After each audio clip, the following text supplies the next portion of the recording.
Fact and fiction. In our currently politically charged environment, it's difficult to find where the fiction ends and the truth begins. In the case of Yellowstone National Park, that's pretty much the status quo.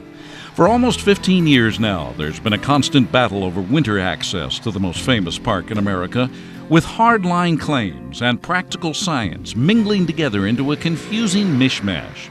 Basically, it comes down to snowmobiles. Do they damage the park, scare the animals, pollute, or any number of other concerns? The fight has progressed to the courts in both Washington, D.C. and Wyoming as they battle over jurisdiction, practically emptying the winter streets of West Yellowstone, streets that once teemed with visitors wanting to experience a frosted look at an amazing environment. Over the years, the rules have become more restrictive, with a never-ending parade of shifting arguments. But this year, something is different. The Park Service, after they were litigated in both Washington, D.C. and in Cheyenne, came to the conclusion that their fourth environmental impact statement was remanded to them for further study, and in fact, they were directed to start over and let's get it right this time, and that's what they started on the 1st of February 2010 and will complete for the 2011 and 12 season.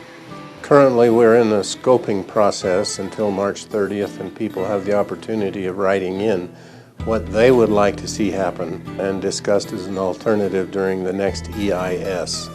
It's the best time for an individual to make their voice heard. It's kind of a technical term, scoping. It's the early part of a planning process, and it's where the individual's voice can make the most difference in the plan. The battle began with a push from organizations like the Blue Water Network and the Fund for Animals to close off the park to snowmobiles completely, or at least replace them with much larger snow coaches. Over the years, each of the initial complaints against snowmobiles in Yellowstone was either rectified or discovered to be completely unfounded. Guided tours became the norm, further decreasing the potential for damage. Despite the environmental studies showing snowmobiles have very little impact on park resources, more restrictions continue to pile up. Public perception was that the park was closed in the winter. This had an enormous impact on towns like West Yellowstone. Now, with a light at the end of this long tunnel, several different solutions are being put forward to allow more of the public to access the park during the winter.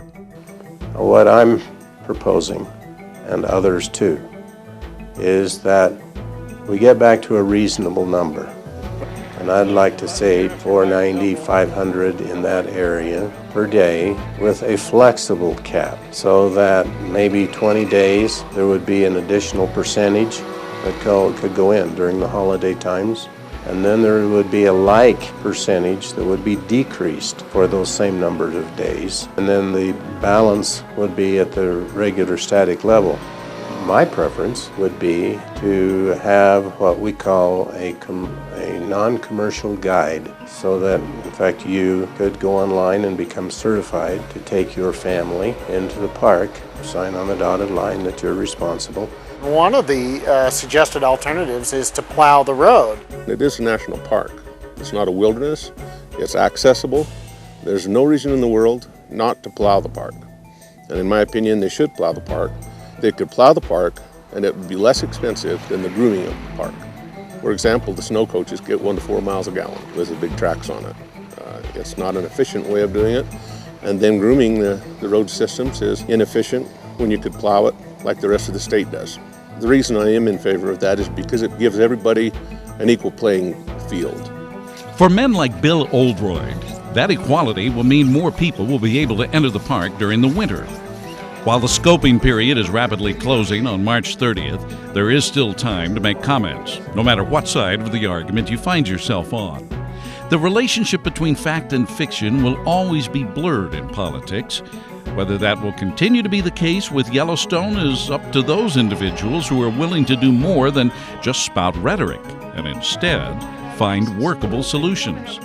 The good news is that the opportunity most winter revelers missed last go-round is presenting itself one last time. But people need to act now.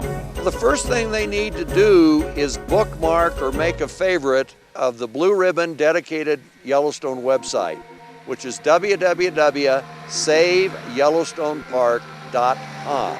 The Park Service looks for what's called substantive comments. These are comments that are grounded in fact and in science and refer to some of the documentation that is readily available. The way they're having the park system structured right now, it's a rich man's game. It's $600 to $1,000 depending on your family a day, and people just can't spend it, and they won't spend it, and they won't see it. But I would encourage anybody, and I think at the end of the broadcast you'll be able to jump online and cast your vote on what your opinion should be to access the park. You'll literally have 1 week. Again, we've been fighting this issue for 15 years, and it's come down to this, and unity is the only way we'll persevere. From the Trailhead, I'm Terry Wood.